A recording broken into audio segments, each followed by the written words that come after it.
সুযোগ দিয়েছেন আমাদের সামনে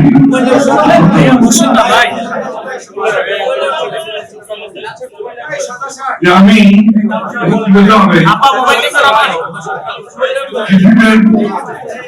আতঙ্কিত থাকি ইদানিংকালে সামনে কথা বলছি, কারণ হচ্ছে আমার কথাগুলোকে কিভাবে দেবে, তারপর সেটা কিভাবে তারা ছাপবে, অথবা সোশ্যাল মিডিয়া কিভাবে প্রেজেন্ট করবে, এটা আমাদের জন্য যারা আমরা রাজনীতি করি আমাদের জন্য সত্যি একটা চিন্তার বিষয়। কারণ ইদানিং কালে চরিত্র হরণ করবার যে প্রবণতা বিশেষ করে সোশ্যাল মিডিয়াতে দেখা দিয়েছে, এটাতে চিন্তিত না হয়ে উপায় নেই।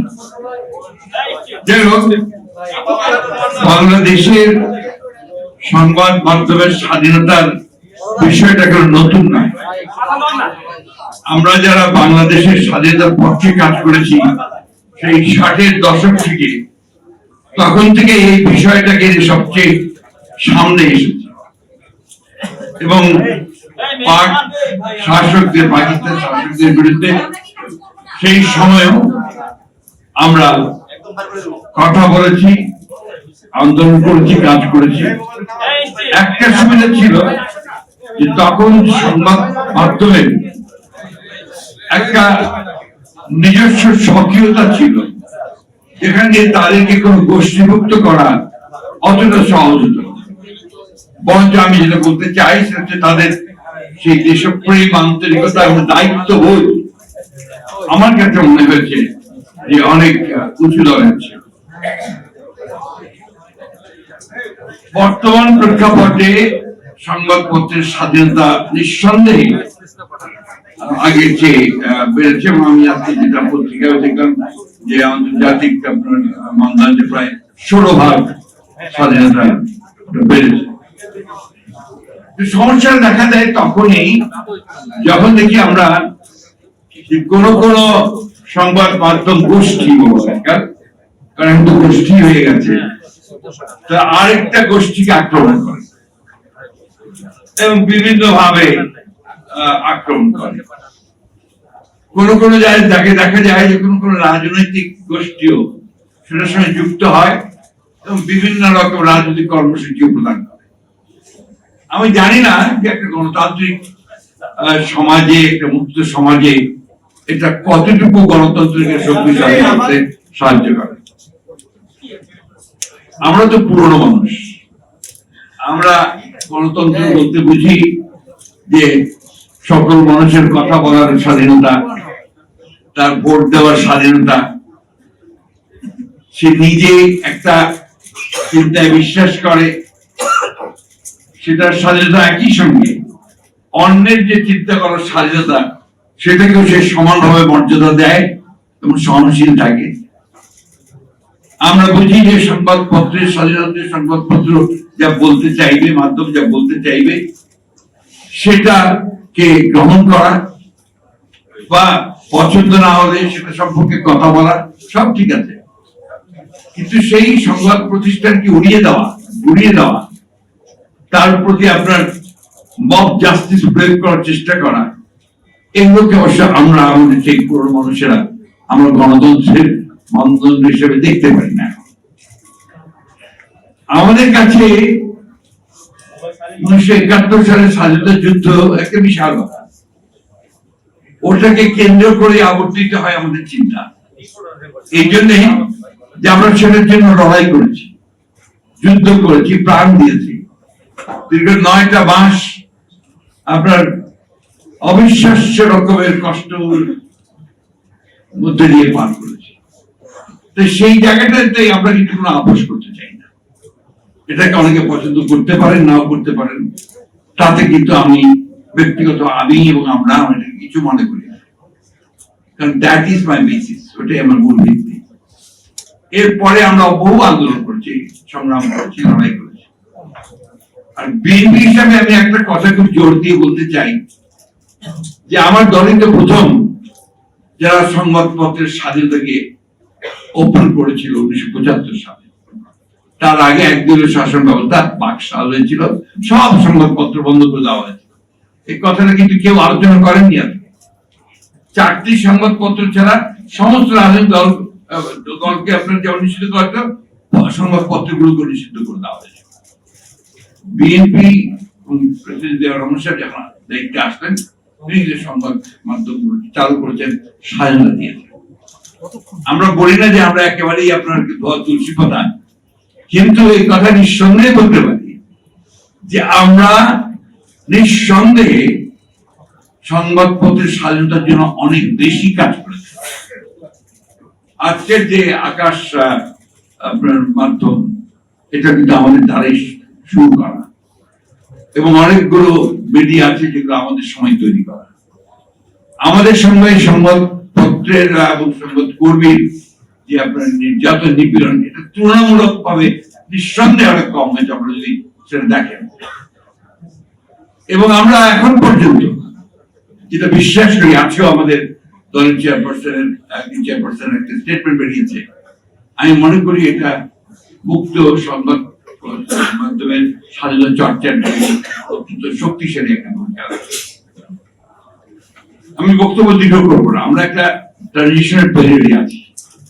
অনেক রকম ঘটনা চলছে, অনেক রকম টানাহেঁচড়া চলছে। তবে একটা কথা কি, যে গণতন্ত্র যদি আমরা সত্যিকার অর্থেই প্রতিষ্ঠা করতে চাই, তাহলে একটা গণতান্ত্রিক সমাজ গড়ে তুলতে হবে, চিন্তা ভাবনা গুলোকে গণতান্ত্রিক করতে হবে। আমি মনের মধ্যে চিন্তা করবো যে আমি যা বলবো সেটাই সঠিক, তাহলে সেটি কিভাবে আমরা গণতন্ত্রের চর্চা করতে হবে সক্ষম হবো না।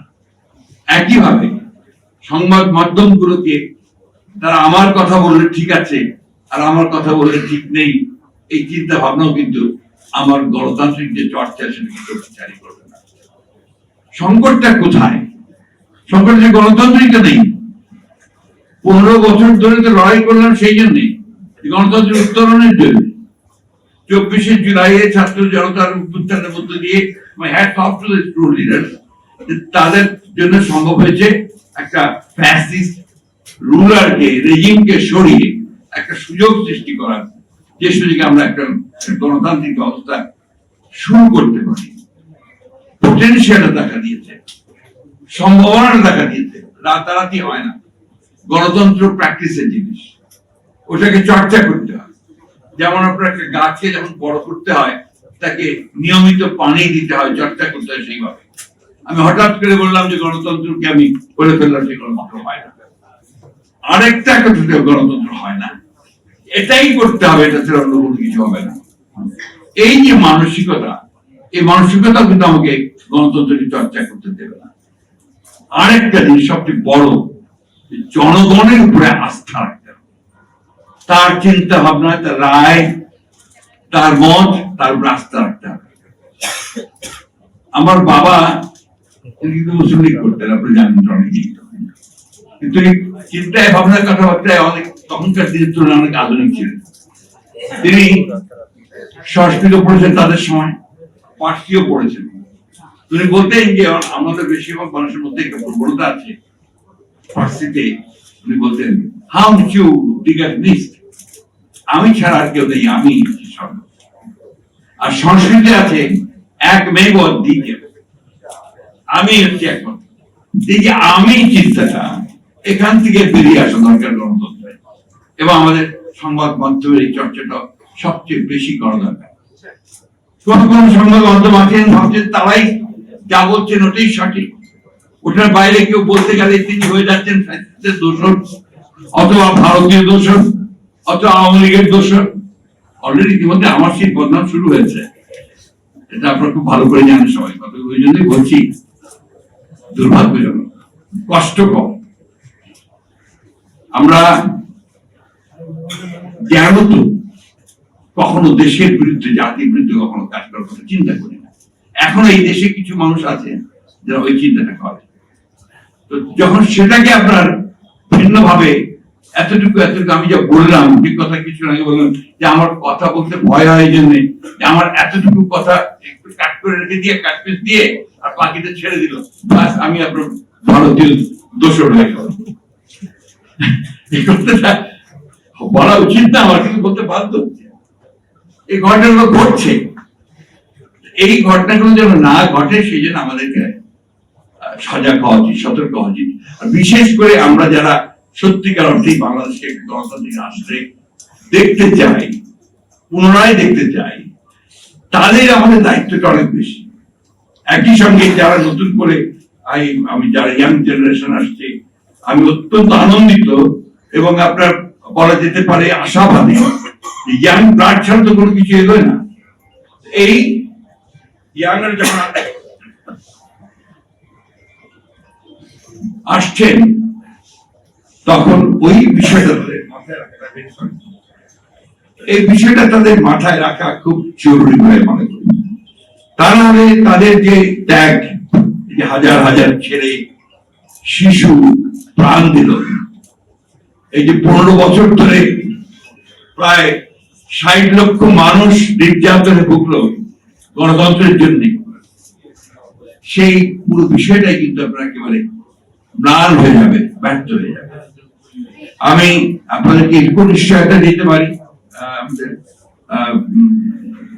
মতি ভাই তো আমাদের দুজন, একজন হচ্ছেন প্রথম আলো, আরেকজন হচ্ছেন মতি ভাইয়ের যে কথায় যে আমাদেরকে আপনার বলতে হবে, আমরা নির্দ্বিধায় তো দৃঢ় চিত্তে স্পষ্ট করে বলতে পারি আমরা বরাবরই সংবাদপত্রের স্বাধীনতার পক্ষে ছিলাম, আছি এবং ভবিষ্যতে থাকবো। সে গভর্নমেন্টে থাকি আর না থাকি, যেখানেই থাকি, এই ব্যাপারে আপনাদেরকে আমরা নিশ্চয়তা দিতে পারি। এবং আপনাদের প্রতি অতীতে এই যে নির্যাতন হয়েছে, নিপীড়ন হয়েছে, আপনাদের আইন কানুনগুলোর যে পুরোপুরি ফ্যাসিবাদী চরিত্র দেওয়া হয়েছে, এগুলোর বিরুদ্ধে কিন্তু আমরা লড়াই করেছি, আমরা লড়াই করে চলেছি, এখনো করছি।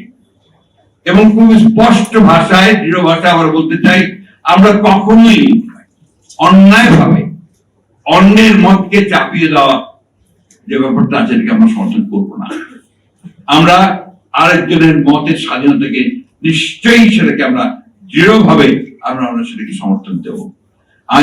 আমি তার সাথে একদিন নাও করতে পারি, করি না হয়তো, কিন্তু সেটাকে আমি আপন করার চেষ্টা করবো। এটাই আমাদের চিন্তা, এটাই আমাদের ভাবনা।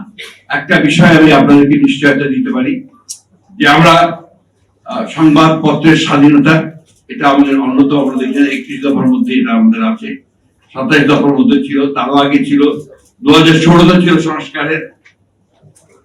আমাদের মধ্যে তো একটা প্রচারণা চালা হয় যে আমরা কি সংস্কারের বিরুদ্ধে, তাই বলা হয় যে সংস্কার, আমরা নির্বাচন চাই।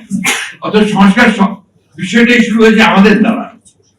আমরাই আপনার একদলের শাসন ব্যবস্থা থেকে বহুদলের শাসন ব্যবস্থায় গেছি, আমরাই আপনার পার্লামেন্টারি ফর্ম অফ গভর্নমেন্টে গেছি প্রেসিডেন্ট ফর্ম অফ গভর্নমেন্ট থেকে। আমরা আমাদের অনেক আপত্তি সত্ত্বেও আমরা কেয়ারটেকার গভর্নমেন্টকে আমরা সংবিধানে নিয়ে এসেছি। এগুলো বাস্তবতা। ওই বাস্তবতা থেকে অযথা আমাদেরকে আবার আপনার প্রশ্নবিদ্ধ করে অন্য পথে দেখানোর চেষ্টা করা, এটার পেছনে কিছু রাজনৈতিক উদ্দেশ্য থাকতে পারে। তবে আমরা আপনাকে নিশ্চিত করতে পারি যে আমরা সংবাদপত্রের স্বাধীনতায় বিশ্বাস করি, শুধু নয়, এটা আমাদের বিশ্বাস, আস্থা, এবং এটাকে আমরা যদি কখনো আমরা সুযোগ পাই সরকারি ভাবে, সেখানেও আমরা এটাকে এস্টাবলিশ করবো, না পেরে বিরোধী থাকলে সেখানেও আমরা সেটাকে এস্টাবলিশ করার জন্য লড়াই সংগ্রাম আমাদের চালিয়ে